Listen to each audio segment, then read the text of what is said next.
মুখ্যমন্ত্ৰী ডাঙৰীয়া শ্যাম কুমাৰ মহন্ত কাৰ লগত বেছি ভাল বুলি ক'লে আপুনি? মুখ্যমন্ত্ৰীৰ লগত শ্যাম কানু মহন্তৰ ভাল নাছিল। আটাইতকৈ শ্যাম কানু মহন্তৰ ভাল থকা ব্যক্তিজনৰ নামে গৌৰৱ গগৈ।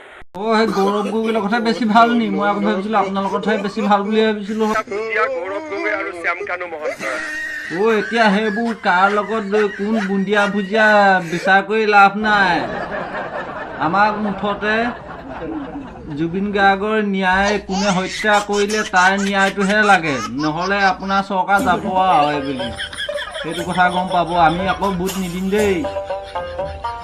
আৰু হেৰি নহয়, মোৰ ছোৱালীজনীক বেছিকৈ নপঢ়াওঁ বুলি ভাবিছোঁ আৰু, নহ'লে আকৌ আমাৰ অসমীয়াত কথা এষাৰ আছে বোলে যিমানে পঢ়নি সিমানে জহনি। এতিয়া এইবোৰ কাণ্ড কাৰখানা দেখি গম পালোঁ আৰু যে ছোৱালী মানুহ বা এইবোৰ ল'ৰা ছোৱালী বেছি পঢ়াই লাভ নাই, আপোনালোকৰ লিখিয়াহে হয়গৈ আৰু।